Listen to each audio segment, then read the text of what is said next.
નમસ્કાર વિદ્યાર્થી મિત્રો, ગુડ મોર્નિંગ. આપણે લાસ્ટમાં ગણ વિશે ચર્ચા કરી હતી કે ગણ આપણે છેલ્લા લેક્ચર 3 જે છે એમાં ગણ એટલે શું, ગણની અંદર શું આવેલું હોય તો કે ઘટકો અને સભ્ય આવેલા હોય છે અને શેના વડે દર્શાવવું, અને ગણને દર્શાવવાની બે રીત છે, બરાબર છે. તો એમાં પહેલી રીત છે યાદીની રીત અને ગુણધર્મની રીત છે એ બીજી રીત છે. તો આપણે બંને રીતની ચર્ચા કરી ગયા કે કેવી રીતે દર્શાવવું, અને યાદીની રીતવાળા દાખલાઓ પણ એક્ઝામ્પલ પર થોડાક જોઈ લીધેલા છે, બરાબર. ચલો એમાં બે દાખલા બાકી છે. આપણે સ્વાધ્યાય 1.1નો જે ત્રીજો દાખલો છે એ એવું કહેવા માગે કે અહીંયા જે ગણ દર્શાવેલો છે એની યાદીની રીતે દર્શાવવું. ચલો જોઈ લઈએ કે ગણ છે એને અંદર શું આપેલું છે. તો એની અંદર છે કે ટ્રિગોનોમેટ્રી શબ્દના મૂળાક્ષરોનો ગણ. આ એક શબ્દ છે, ઇંગ્લિશ શબ્દ છે, અંગ્રેજી શબ્દ છે.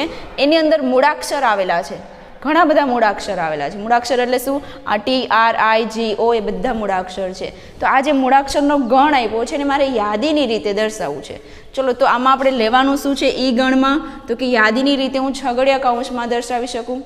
યાદીની રીતે દર્શાવવાના ઘણા નિયમો છે. પહેલો નિયમ શું છે? એને છગડીયા કૌંસમાં દર્શાવવું. બીજો નિયમ શું છે? બધા જ ઘટકોને અલ્પવિરામ વડે છૂટું પાડવું. અને ત્રીજો નિયમ શું છે? કે એનામાં ક્રમનું મહત્ત્વ નથી હોતું અને એમાં પુનરાવર્તન ઘટકોનું થવું જોઈએ નહીં. આટલી વસ્તુ યાદ રાખીને આપણે કોઈ પણ ગણને યાદીની રીતે દર્શાવી શકીએ છીએ. ચલો જોઈએ શું કીધું? ટ્રિગોનોમેટ્રી શબ્દના મૂળાક્ષરોનો ગણ. એટલે જે અહીંયા ગણ આપેલો છે એમાં મૂળાક્ષર આવેલા છે, પણ કોના મૂળાક્ષર? આ શબ્દના મૂળાક્ષર, બરાબર છે. આ જે મૂળાક્ષર લખવાના છે આપણે એમાં શબ્દના મૂળાક્ષર લખવાના છે. ચલો આ શબ્દમાં કેટલા મૂળાક્ષર છે? 1 2 3 4 5 6 7 8 9 10 11 12 મૂળાક્ષર છે. તો 12 મૂળાક્ષરને હું અલ્પવિરામ વડે છૂટું પાડી દઈશ એટલે મને યાદીની રીતે ગણને દર્શાવી દીધું કહેવાશે. ઓકે, ચલો પહેલો મૂળાક્ષર લખું T, બીજો લખું R, પછી I, પછી G, પછી O, પછી N, પછી વળી પાછું O, પણ પુનરાવર્તન થવું જોઈએ નહીં. એટલે બીજી વખત વાળો O હું લખીશ નહીં. અહીંયા જે બીજી વખત O આવ્યો છે હું નહીં લખીશ. કેમ? કારણ કે ઘટકોનું પુનરાવર્તન ન થવું જોઈએ. ઓકે, ચલો પછી M, E, T પણ એક વખત આવી ગયું છે જુઓ, એટલે હું T પણ અહીંયા લખીશ નહીં. R પણ એક વખત આવી ગયું છે તો હું પુનરાવર્તન કરીશ નહીં. પછી છે Y. ચલો છગડીયો કૌંસ કમ્પ્લીટ. અહીંયા જે ટ્રિગોનોમેટ્રી શબ્દ છે એ શબ્દના બધા જ મૂળાક્ષર મેં અલગ અલગ લખી નાખ્યા, અલ્પવિરામ વડે છૂટા પાડી નાખ્યા. તો આ રીતે જે મેં યાદીની રીતે દર્શાવ્યું છે એવું કહેવાય, બરાબર. તો આ તો એકદમ ઇઝી છે કે કોઈ શબ્દ આપ્યા હોય એના અંદર મૂળાક્ષર આપેલા છે, મૂળાક્ષરને તમે છગડીયા કૌંસમાં છૂટા પાડી નાખો એટલે ચાલે. અહીંયા કોઈ ક્રમનું મહત્ત્વ નથી, ક્રમ ગમે તે આડોડો કરી શકો છો, પણ ધ્યાન રાખજો ઘટકોનું પુનરાવર્તન થવું જોઈએ નહીં, બરાબર. ચલો હવે એમાં છઠ્ઠો દાખલો આપેલો છે જુઓ. F ગણ બરાબર બેટર શબ્દના મૂળાક્ષરનો ગણ. અહીંયા એક શબ્દ આપ્યો છે બેટર, એની અંદર અલગ અલગ મૂળાક્ષર છે. તો એ મૂળાક્ષરનો ગણ લખવાનો છે, યાદીની રીતે લખવાનું છે. તો ગણ F બરાબર છગડીયા કૌંસમાં હું એક એક મૂળાક્ષર જુઓ લખતી જઈ ઘટકમાં, બરાબર. ચલો પહેલાં B મૂળાક્ષર, પછી E, પછી T, વળી પાછો T આવ્યો. T હું લખી નહીં શકીશ, પુનરાવર્તન કરવાનું નથી. વળી પાછું E આવ્યું તો એનું પણ પુનરાવર્તન થવું જોઈએ નહીં. પછી છે R, બસ સ્ટોપ. બધા ઘટકો લખી રેખા જુઓ. અહીંયા મૂળાક્ષર કેટલા આપેલા છે શબ્દમાં? 1 2 3 4 5 6 આપેલા છે. અહીંયા મને 4 મળ્યું કારણ કે બાકીના બેનું પુનરાવર્તન થતું હતું એટલે મેં રિપીટ કર્યા નહીં. તો આ રીતે તમે કોઈ પણ ગણને યાદીની રીતે દર્શાવી શકો છો. 4 નિયમ ખાલી યાદ રાખવાના છે: છગડીયો કૌંસ, અલ્પવિરામ વડે છૂટા, ક્રમનું મહત્ત્વ નથી અને પુનરાવર્તન થવું જોઈએ નહીં. બસ આ રીતે આપણે કોઈ પણ ગણને યાદીની રીતે દર્શાવી શકીએ છીએ. ચલો હવે આપણે જોઈશું ગુણધર્મની રીતે કેવી રીતે દર્શાવવું, બરાબર.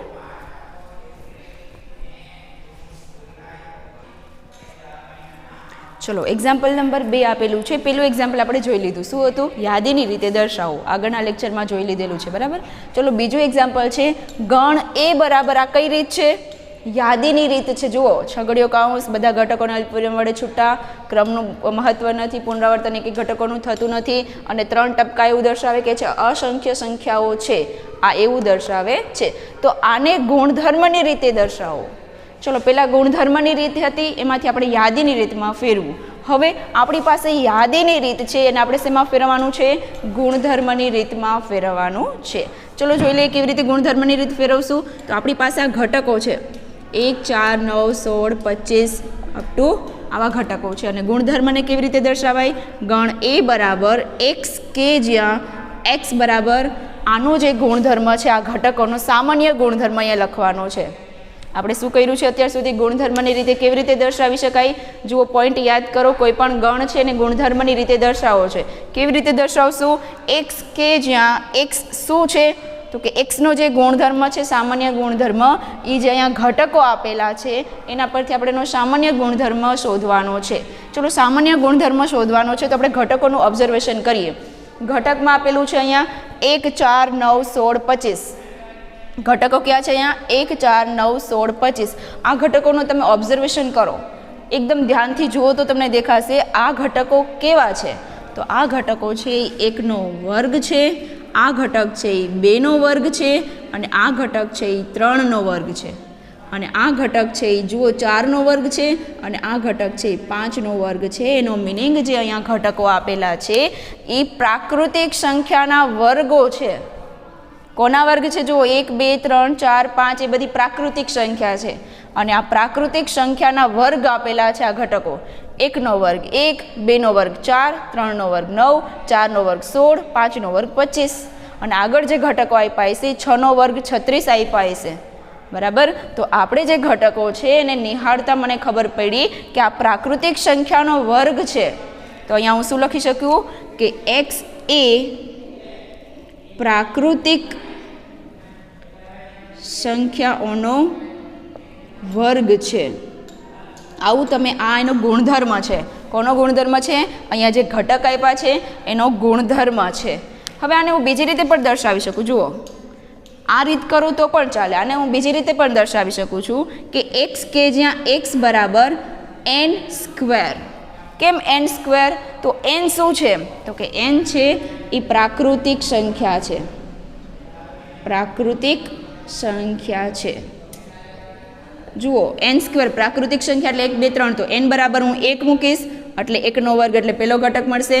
એન બરાબર પ્રાકૃતિક સંખ્યા 2 લઈશ તો 2નો વર્ગ મૂકીશ એટલે મને 4 મળશે. એ રીતે 3 4 હું અહીંયા આંકડાઓ એન બરાબર મૂકતી જઈશ એટલે મને આ બધા ઘટકો મળી જશે.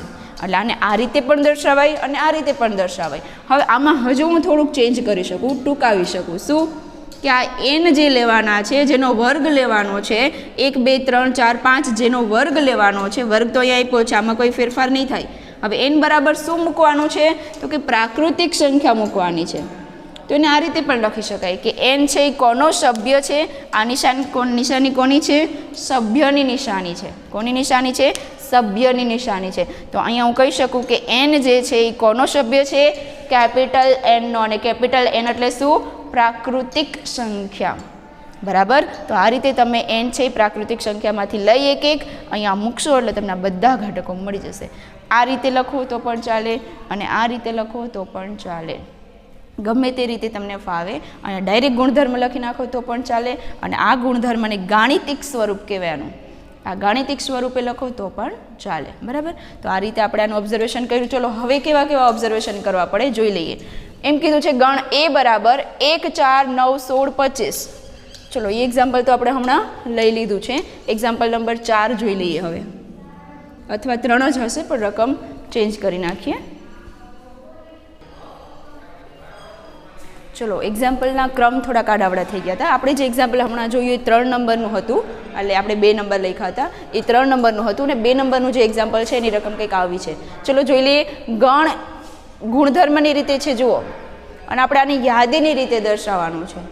અત્યાર સુધી આપણે હવે ગુણધર્મને આપણે બધા જોડે દાખલાઓ કરશું. બરાબર.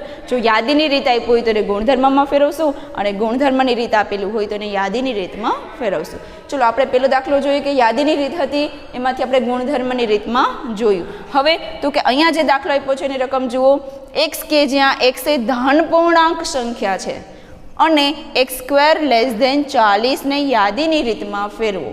ચલો યાદીની રીતમાં ફેરવવાનું છે. ધારો કે આ ગણ એને હું નામ આપું, એને આપણે યાદીની રીતને છગડિયા કૌંસમાં લખશું. અહીંયા ગુણધર્મ શું છે જુઓ. એક્સ એ ધન પૂર્ણાંક છે. કેવો છે? ધન પૂર્ણાંક સંખ્યા છે. ચલો ધન પૂર્ણાંક સંખ્યા આપણે લખી નાખીએ. ધન પૂર્ણાંક સંખ્યા એટલે શું? 1 2 પહેલાં તો પૂર્ણાંક સંખ્યાઓ આપણે ખબર હોવી જોઈએ. 0ની આ સાઈડ 1 2 3 4 એટલે કે ધન દિશામાં, અને ઋણ દિશામાં -1 -2 -3 અસંખ્ય સંખ્યાઓ છે. બરાબર, તો એ જે પૂર્ણાંક સંખ્યા છે એમાંથી મારે ધન પૂર્ણાંક લેવાની છે. ચલો, તો ધન પૂર્ણાંક સંખ્યા કેટલી છે? 1 2 3 4 અસંખ્ય સંખ્યાઓ. બરાબર, તો આપણે અહીંયા 3 ટપકા કરશું જે દર્શાવે છે કે અસંખ્ય સંખ્યાઓ. તો આપણે અહીંયા પહેલાં ધન પૂર્ણાંક સંખ્યા લખી નાખી. હવે તો કે આ શરતનું પણ પાલન થવું જોઈએ. એ શરત શું છે? x² < 40. બે શરતો આપી, અહીંયા બે ગુણધર્મ આપ્યા છે કે x છે એ ધન પૂર્ણાંક છે અને x ધન પૂર્ણાંક છે એ કેવો લેવાનું? તો કે આ શરતનું પાલન થતું હોય એ લેવાનું. ચલો જોઈ લઈએ પાલન થાય કે નહીં. એના માટે આપણે ધન પૂર્ણાંકમાંથી પહેલો આંકડો અહીંયા મૂકશું x² ની જગ્યાએ. ચલો 1 વર્ગ, xની જગ્યાએ મેં મૂક્યું તો 1 વર્ગ < 40. 1 વર્ગ 1 < 40. ચલો, આ લેસ ધેન નિશાનીથી આપણે પરિચિત છીએ. આનો મિનિંગ શું થાય? થી નાનું. તો 1 છે એ 40થી નાના છે? હા છે. એટલે આ પહેલાંનું પાલન થાય છે જે આપણો ઘટક થશે. જો કેવી રીતે કરવાનું, હજુ એકવાર રિપીટ કરું છું. અહીંયા x છે એ ધન પૂર્ણાંક સંખ્યા છે, તો મેં ધન પૂર્ણાંક સંખ્યા લખી નાખી. હવે તો કંઈક બીજી શરત પણ આપી છે, x², આને વચાય છે લેસ ધેન. આને શું વચાય? Less than. આપણે આગળના લેક્ચરમાં જોઈ ગયા છીએ. આની ડિટેલમાં માહિતી આપણે પછીના ચેપ્ટરમાં જોશું, પણ અહીંયા ઉપયોગ થયો છે તો આપણે જોઈ લઈએ કે આને વચાય લેસ ધેન. આનો મિનિંગ શું થાય? x² 40થી નાના હોવા જોઈએ. તો અહીંયા એક્સની કિંમત અલગ અલગ આપેલી છે. એક્સ એ ધન પૂર્ણાંક છે એટલે એક્સની કિંમત છે. તો આ એક્સની અલગ અલગ કિંમત અહીંયા હું મૂકીશ. જે શરતનું પાલન થશે એ આપણો જવાબ થશે. બરાબર, ચલો એક અહીંયા મૂકતા એટલે 1 વર્ગ, 1 વર્ગ એટલે 1. તો આ લેસ ધેન એટલે શું? થી નાનું. તો 40થી નાના 1 છે? હા છે. તેથી પેલો ઘટક આપણો સભ્ય થશે, ઘટક થશે ગણનો. બરાબર, ચલો બીજું લઈ લઈએ. હવે હું 2 લઈશ. ચલો અહીંયા હું 2 મૂકું છું. x વર્ગ એટલે 2 વર્ગ < 40. ચલો 2 વર્ગ 4. 4 40થી નાના છે. આનો મિનિંગ એવો થાય છે. આનો મિનિંગ શું થાય? 4 < 40 એટલે કે 40થી નાના 4 છે? હા છે. એટલે આપણે આ જે ઘટક પણ આપણો સભ્ય થશે. ચલો હવે આપણે 3 મૂકી લઈએ. આમાં 3 મૂકો. 3 વર્ગ < 40. 3 વર્ગ 9. 9 40 કરતાં નાના છે? હા છે. 9 છે 40 કરતાં નાના છે. તેથી આ પણ આપણો ઘટક થશે. ચલો હવે 4 મૂકું છું અહીંયા. તો 4 વર્ગ < 40. 4 વર્ગ 16. 16 40 કરતાં નાના છે? હા છે. આ શરતનું પણ પાલન થાય છે એટલે હું 4 પણ લઈ લઈશ. ચલો આગળ કયો ઘટક આવશે? 5. જ્યાં સુધી શરતનું પાલન થાય ત્યાં સુધી બધા જ ઘટકો લઈ લેવાના. બરાબર, ચલો પછીનો ઘટક છે 5. તો હું અહીંયા 5 મૂકું છું. ક્યાં 5 મૂકીશ? આ શરતમાં. બરાબર છે. ચલો શરત શું છે? 5 વર્ગ < 40. 5 વર્ગ 25. 25 < 40. તો ચલો 25 40 કરતાં નાના છે? હા છે. તેથી આપણે આ ઘટક પણ આપણો ઘટક થશે. ચલો આગળ છે 6. જેટલા ઘટકો જોઈએ એટલા તમે લઈ શકો છો 3 ટપકામાંથી. બરાબર, પછી તમે 3 જ્યાં સુધી તમારે જોઈએ ત્યાં સુધી લ્યો ને પછી 3 ટપકા તમે મૂકી શકો છો. ચલો 6 લઈએ. તો 6 વર્ગ અહીંયા મૂકું છું એટલે 6 વર્ગ < 40. 6 વર્ગ 36 < 40. 36 40 કરતાં નાના છે? હા છે. તેથી 6 પણ આપણો ઘટક થશે. બરાબર, ચલો 7. હવે હું મૂકીશ. આગળ જઈએ તો 7 મળ્યા મને. તો 7 મૂકીશ. 7 વર્ગ < 40. 7 વર્ગ 49. 49 40 કરતાં નાના છે? નથી. 40 કરતાં મોટા થઈ જાય 49. અને લેસ ધેનની નિશાની છે. એનો મિનિંગ થાય થી નાનું. તો 40થી નાના 49 છે? નથી. તો અહીંયા આપણે શરતનું પાલન થતું નથી એટલે હું સ્ટોપ થઈ જાઉં છું. અહીંયા હું 6 સુધી જ લખીશ, 7 લખીશ નહીં, કારણ કે 7નું પાલન થતું નથી. તો આ રીતે આપણે જોયું છે કે x એ ધન પૂર્ણાંક છે એટલે 1 2 3 ધન પૂર્ણાંક બધી સંખ્યાઓ લઈ લ્યો. હવે તો કે આપણા ઘટકો થશે, પણ કયા કયા ઘટકો થશે? આ શરતનું પાલન થાય ને એ ઘટકો થશે. ચલો આ શરતનું પાલન થાય એના માટે 1ને હું અહીંયા મૂકું તો પાલન થયું એટલે મેં 1 લખી નાખ્યા. પછી 2ને આ શરતમાં મૂકીશ.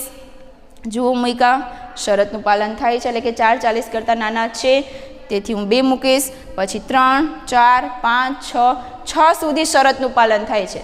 જેવું હું અહીંયા 7 મૂકું છું ને એટલે શરતનું પાલન નથી થતું. શરતનું પાલન નથી થતું એનો મિનિંગ એવો થાય કે આપણો 7મો ઘટક અહીંયા લખી શકીશ નહીં, કારણ કે શરતનું પાલન થતું નથી. તો આ રીતે કોઈ પણ દાખલા તમને યાદીની રીતમાંથી ગુણધર્મની રીત અથવા ગુણધર્મની રીતમાંથી યાદીની રીતમાં ફેરવવાના હોય તો આવડી જશે. બરાબર. હજુ આપણે થોડાક દાખલાઓની પ્રેક્ટિસ કરી લઈએ એટલે તમને બેસી જાય મગજમાં કે આ રીતે યાદીની રીતમાંથી ગુણધર્મની રીતમાં ફેરવવાનું અને ગુણધર્મની રીતમાંથી યાદીની રીતમાં ફેરવવાનું. બરાબર. ચલો જોઈ લઈએ બીજા દાખલાઓ. ચલો હવે એક્ઝામ્પલ નંબર 4 આપ્યું છે આપણે. જુઓ 4 નંબરના એક્ઝામ્પલમાં શું છે, એક ગણ આપ્યો છે. જુઓ આ ગણ કઈ રીતે છે, યાદીની રીતે આપેલો છે. એને આપણે ગુણધર્મની રીતમાં દર્શાવવાનો છે. પહેલાં તો આપણે જે ગણ આપ્યું હોય, રકમમાં આપ્યું હોય, આપણે ઓળખતા આવડવું જોઈએ કે યાદીની રીત છે કે ગુણધર્મની રીત. ગુણધર્મમાં ગુણધર્મ આપ્યો હોય, યાદીની રીતમાં સિમ્પલ ઘટક આપ્યા હોય. બરાબર છે. તો આ ચલો યાદીની રીત છે. યાદીની રીતમાં કયા કયા ઘટકો છે, 1/2, 2/3, 3/4, 4/, સોરી અહીંયા ઘટક ભૂલાઈ ગયો છે, 4/5 અને 5/6 અને 6/7. આટલા ઘટકો છે. હવે આ ઘટકોને મારે ધારો કે આ ગણ એ છે, એને ગુણધર્મની રીતે લખવો છે. તો ગુણધર્મની રીતે એટલે હું શું લખીશ, x કે જ્યાં x નો ગુણધર્મ લખીશ. પણ આ બધા ઘટકોને તમારે ઓબ્ઝર્વેશન કરવાનું છે. આને તમારે સમજવાના છે કે આ ઘટકો શું દર્શાવે છે અને એના પરથી આપણે એનો સામાન્ય ગુણધર્મ ઓળખી લેવાનો છે. જુઓ હું આને ઓબ્ઝર્વેશન કરીશ એટલે મને દેખાશે આમાં કે ઉપરનો ઘટક 1 છે, બીજોનો ઘટક એના કરતાં 1 વધારે છે, એટલે 1માં 1 ઉમેર્યો એટલે 2 થાય. હવે અહીંયા પણ સેમ એવું થાય છે, ઉપરનો ઘટક 2 છે, 2 ઘટકમાં હું 1 ઉમેરું એટલે 3 થાય. સેમ પ્રોસેસ આ બધા ઘટકમાં થાય છે. જુઓ ઉપરનો ઘટક 5 છે, 5માં હું 1 ઉમેરું તો 6 થાય. ઉપરનો ઘટક 6 છે, 6માં 1 ઉમેરું તો 7 થાય. એનો મિનિંગ થાય કે બધા જ અંશમાં હું 1 ઉમેરીશ ને એટલે મને છેદ મળી જશે. આપણે આગળનો દાખલો જોઈએ એમાં કે મને ખબર પડી ગઈ કે આ 1નો વર્ગ છે, 2નો વર્ગ છે, 3નો વર્ગ છે. એવી રીતે અહીંયા પણ તમે જોઈ શકો કે અંશ છે એના કરતાં છેદ 1 વધારે છે. તો હું આને n સ્વરૂપમાં એટલે કે ગાણિતિક સ્વરૂપમાં સ્મોલ n સ્વરૂપમાં મારે દર્શાવવું હોય તો કેવી રીતે દર્શાવી શકાય કે x બરાબર ઉપર ધારો કે મેં n લઈ લીધું. હવે નીચે શું છે તો કે એ n માં હું 1 ઉમેરું ને તો નીચેના છેદ મળે મને. અંશમાં ધારો કે મેં n લઈ લીધું, હવે મારે આને ગાણિતિક સ્વરૂપમાં ફેરવવું છે તો કેવી રીતે ફેરવી શકાય, તો અંશ ધારો કે n છે તો છેદ શું હશે તો કે n માં હું 1 વધારો કરું ને તો બધા મને છેદ મળી જશે. પણ આ n લેવાના શું છે તો કે 1 થી શરૂઆત કરવાની છે. એટલે આ n છે એ 1 થી શરૂઆત કરવાની છે, એટલે 1 થી મોટા લેવાના છે.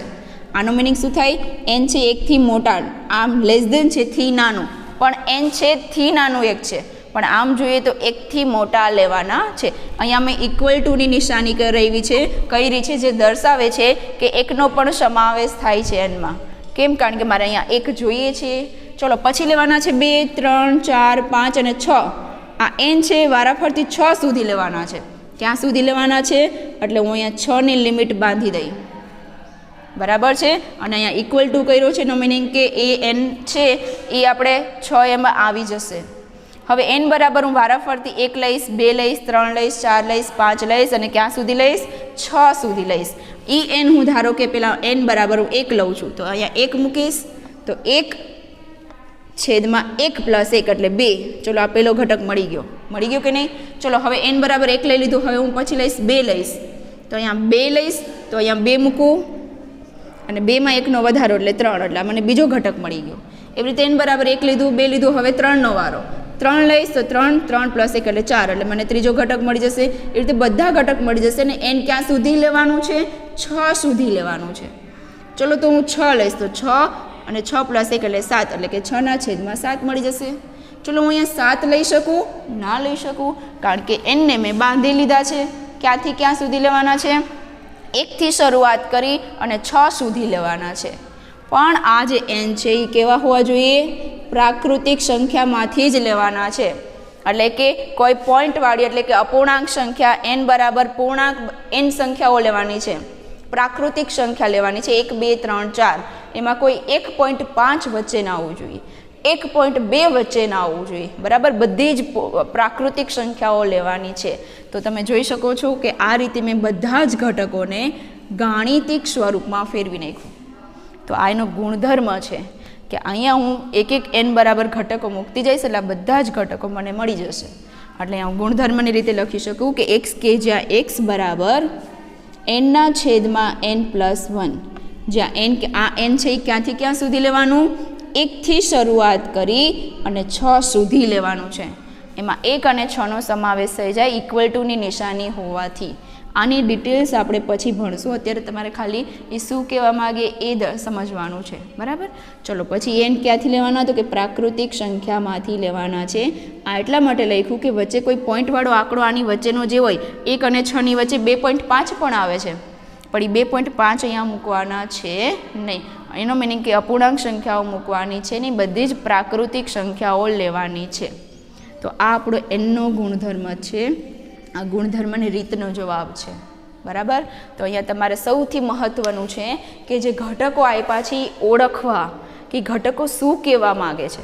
તો મેં ઓબ્ઝર્વેશન કર્યું તો મને ખબર પડી કે બધા જ અંશ છે ને એમાં હું 1નો ઉમેરો કરું તો છેદ મળે છે. એટલે મેં કોઈ અંશ ધારી લીધું કે n છે, તો nમાં 1નો ઉમેરો કરું એટલે મને છેદ મળી ગયા. પણ આ n ક્યાંથી લેવાના, તો કે 1 અને 6ની વચ્ચેનું લેવાનું છે. એમાં કોઈ પોઈન્ટવાળી સંખ્યા ભૂલથી પણ ના આવી જાય. એટલે મેં લખી નાખ્યું કે n સભ્ય છે કોનો, પ્રાકૃતિક સંખ્યાનો. એના પરથી મેં આ ગુણધર્મ લખી નાખ્યો અને આ રીતે ગુણધર્મની રીતે દર્શાવી શકાય છે, બરાબર. ચલો આનું પછીનું એક્ઝામ્પલ જોઈ લઈએ, 5મા નંબરનું. ચલો એક્ઝામ્પલ નંબર 5 જોઈ લઈએ આપણે. જુઓ 5મા એક્ઝામ્પલમાં શું કીધું, ડાબી બાજુએ યાદીની રીત દર્શાવે છે. અહીંયા ડાબી સાઈડ છે એમાં જુઓ બધા ઘટકો છે, છગડીયા કૌંસમાં અલ્પવિરામ વડે છૂટું પાડ્યું છે, એટલે આ યાદીની રીત છે. પછી શું કીધું, દર્શાવે દરેક ગણના જમણી બાજુએ ગુણધર્મની રીત છે. અહીંયા જમણી બાજુ જે 4 ઓપ્શન આપ્યા છે એમાં ગુણધર્મની રીતે દર્શાવેલું છે. કેમ ખબર પડી કે ગુણધર્મની રીત છે, x કે જ્યાં xનો ગુણધર્મ છે, બરાબર. તો અહીંયા ડાબી બાજુ ગણની રીત છે, જમણી બાજુ ગુણધર્મની રીત છે. તો હવે શું કરવાનું છે, દર્શાવેલ ગણ સાથે યોગ્ય જોડકા બનાવો. એટલે આ જે ઘટકો છે એ કોની સાથે મેચ થાય ગુણધર્મમાં, એની સાથે આપણે જોડકા બનાવવાના છે. ચલો હું પહેલાં ગુણધર્મની રીતે સોલ્વ કરી નાખીશ ને 4 એટલે એના ઘટકો મળશે. એ ઘટકો આ 4માંથી હોવા જોઈએ. ચલો આપણે પહેલો ગુણધર્મ સોલ્વ કરીએ. એનો શું કીધું છે કે x કે જ્યાં x એ ધન પૂર્ણાંક છે. x શું છે, ધન પૂર્ણાંક છે. ધન પૂર્ણાંક એટલે શું, 1 2 3 4 5 અપ ટુ ઇન્ફિનિટિવ, બરાબર. પછી ધન પૂર્ણાંક છે અને 18નો ભાજક છે. 18નો ભાજક એટલે 18ના ભાગલા કેટલા પાડી શકાય. ચલો જોઈએ 18ના ભાગલા કેટલા પાડી શકાય. તો કે 18 એકા 18 પેલું ભાગ, પછી 9 દૂની 18, પછી 6 તેરી 18. ચલો 6 તેરી 18 આટલા ભાગ પાડી શકાય, આનાથી વધારે ભાગ પાડી શકાય એમ છે નહીં. તો હવે જોવાનું છે કે 18ના ભાજક કેટલા મળ્યા મને, 1 2 3 6 9 ને 18, 6 9 ને 18. શું આ બધા જ ઘટકો છે એ ધન પૂર્ણાંકમાં આવે છે? હા, 1 આવ્યું છે, 2 છે, 3 છે, 6 પણ આગળ હશે, 9 પણ હશે ને 18 પણ હશે. કારણ કે ધન પૂર્ણાંક એટલે 1 2 3 4 5 6 7 8 9 10 અસંખ્ય સંખ્યાઓ. એટલે આ બધા જ ઘટકો ધન પૂર્ણાંકમાં આવે છે. તો આ આપણા ઘટકો બની ગયા કે નહીં? તો આ બધા જ ઘટકોને હું છગડીય કૌંસમાં દર્શાવી નાખું. એટલે આપણે આ જે ગુણધર્મ આપ્યો છે, શું ગુણધર્મ આપ્યો છે, x એ ધન પૂર્ણાંક છે અને 18નો ભાજક છે. તો એના ગુણધર્મથી મને આ ઘટકો મળ્યા છે અને એ ઘટકને મેં છગડીય કૌંસમાં દર્શાવી દીધા. એટલે યાદીની રીતમાં ફેરવાઈ ગયું. ચલો આ પેલો છે એની યાદીની રીતમાં જુઓ 4 ઓપ્શનમાંથી કઈ છે, હાર્યું. તો હું આ જોડકું જોડી શકું છું કે પેલો જે ગુણધર્મ છે એની સાથે આ ઘટકો મેચ થાય છે, બરાબર. ચલો હવે આપણે બીજો ઘટક જોશું, બીજો ગુણધર્મ જોશું, બી નંબરનો. જુઓ બી ઘટક શું કહેવા માંગે છે જોઈ લઈએ. x કે જ્યાં x એ પૂર્ણાંક છે. પૂર્ણાંક એટલે શું, તો કે ઋણ દિશામાં -3 -2 -1 0 1 2 3 અને અસંખ્ય સંખ્યાઓ ધનમાં અને અસંખ્ય સંખ્યાઓ ઋણમાં. તો આપણું x છે, બરાબર, કે આટલા પૂર્ણાંક સંખ્યા છે. હવે આમાંથી ક્યાં કે લેવાના? અને x² - 9 બરાબર 0. આ શરતનું પાલન થાય. EX જે મળે EX આમાં હોય તો એ લેવાના, નહીતર નહીં લેવાના. તો ચલો આનું પાલન માટે હું પહેલાં આને ઉકેલી નાખું. તો x² ને કરતાં બનાવું તો -9 છે, બરાબરની પેલી સાઈડ જાય તો શું બની જાય? +9 બની જાય. x નો વર્ગ છે, બરાબરની પેલી સાઈડ જાય તો શું થઈ જાય? વર્ગમૂળ બની જાય. હવે તો કે x બરાબર 9નું વર્ગમૂળ શું થાય? તો કે 9નું વર્ગમૂળ +3 પણ થાય અને -3 પણ થાય. કેવી રીતે? તો કે 9 છે ને એ -3નો વર્ગ પણ 9 છે અને +3નો વર્ગ પણ શું જવાબ આવે એનો? 9 આવે છે. કારણ કે માઇનસનો વર્ગ ધન અને ધનનો વર્ગ પણ ધન આવે છે. એટલે જ્યારે પણ 9નું તમે વર્ગમૂળ કાઢો ત્યારે -3 પણ લખી શકાય અને +3 પણ લખી શકાય, બરાબર. તો અહીંયા x બરાબર +3 મળ્યું. હવે +3 ને -3 x જે પૂર્ણાંક સંખ્યા કીધું હતું એમાં આવે છે. જુઓ +3 તો +3, -3 તો -3. ચલો એ પૂર્ણાંક સંખ્યામાં આવે છે. એ પૂર્ણાંક સંખ્યામાં આ શરતનું પાલન થતું હોય એવા બે ઘટકો મળ્યા. એટલે બંને ઘટકને હું છગડીયા કૌંસમાં લખી નાખું તો મને એ યાદીની રીતમાં ફેરવાઈ ગયું. ચલો તો આ જે છે પૂર્ણાંક અને x² - 9 બરાબર 0 છે ને આ ગુણધર્મ પ્રમાણે મને આ ઘટકો મળ્યા. એ ઘટકો જુઓ અહીંયા મેચ થાય છે. હા, આ રહ્યું. તો આપણે એની સાથે જોડકું જોડી દઈશું. ચલો આપણે આનું સાથે જોડકું જોડી નાખ્યું. હવે આપણે આગળ વધીએ. ત્રીજા નંબરનું ગુણધર્મ સોલ્વ કરીએ. એટલે એનાથી જે ઘટકો મળશે એ ઘટકો આપણે અહીંયા યાદીની રીતમાં હોવા જોઈએ. ચલો c શું કીધું છે? કે x, કે જ્યાં x એ પૂર્ણાંક છે, પૂર્ણાંક છે તો પૂર્ણાંક સંખ્યાઓ લખી નાખીએ ઋણ દિશામાં. -3, -2, -1, 0, 1, 2 ને 3. ચલો આપણે પૂર્ણાંક સંખ્યાઓ લખી નાખી, બરાબર. ચલો x એ પૂર્ણાંક છે, પહેલો ગુણધર્મ. હવે તો કે બીજી આ શરત આપી છે, એ શરત પ્રમાણે જે x મળશે મને એ x આમાં હોવો જોઈએ. ચલો ચેક કરીએ. શરત શું છે? x + 1 બરાબર 1. તો x ને કરતાં બનાવું તો 1 હતા અને આ +1 બરાબરની પેલી સાઈડ જાય તો માઇનસ થઈ જાય. 1 1 કેન્સલ એટલે x બરાબર શું મળ્યું? 0. આ x બરાબર 0 આ xમાં છે? હા છે. તો ચલો આપણે આ xને 0ને યાદીની રીતમાં ફેરવી નાખીએ, એટલે કે છગડીયા કૌંસમાં મૂકી દઉં. તો આ છગડીયા કૌંસમાં મૂકતા મને ખબર પડી ગઈ કે આનું જે છે એ યાદીની રીત આ રીતે ફેરવાય છે. તો છે જુઓ, હા છે. તો આના સાથે હું જોઈન્ટ કરીશ આને, બરાબર. તો ત્રીજું જોડકું પણ મળી ગયું. હવે આપણે ડી સોલ્વ કરીએ. જુઓ x કે જ્યાં x એ પ્રિન્સિપલ શબ્દના મૂળાક્ષર. ચલો પ્રિન્સિપલ શબ્દના મૂળાક્ષર તો બધા આ શબ્દ છે એમાં કેટલા મૂળાક્ષર છે? 1 2 3 4 5 6 7 8 9. 9 મૂળાક્ષરને હું અલ્પવિરામ વડે છૂટા પાડી દઉં એટલે યાદીની રીતમાં ફેરવાઈ ગયું. ચલો સૌથી પહેલાં હું p લખીશ, RINC. વળી પાછો આ આવ્યો તો I લખવાનો નહીં, વળી પાછું p આવ્યું તો p લખવાનું નહીં, A અને L. ચલો આટલા શબ્દો છે, જુઓ અહીંયા છે યાદીની રીતમાં PRINCAL. ચલો આ આપણું જોઈન્ટ થશે આની સાથે. તો આ રીતે તમે એક સાઈડ આપ્યું છે યાદીની રીત અને એક સાઈડ આપ્યું છે ગુણધર્મની રીત.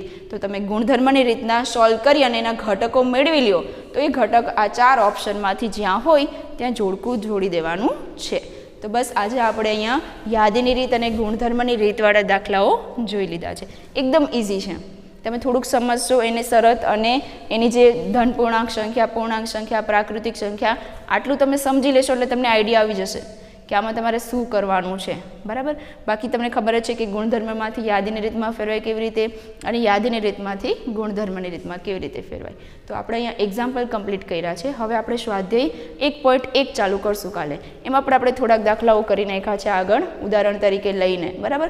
બાકીના છે એ આપણે કાલે પૂરું કરશું. Okay, thank you.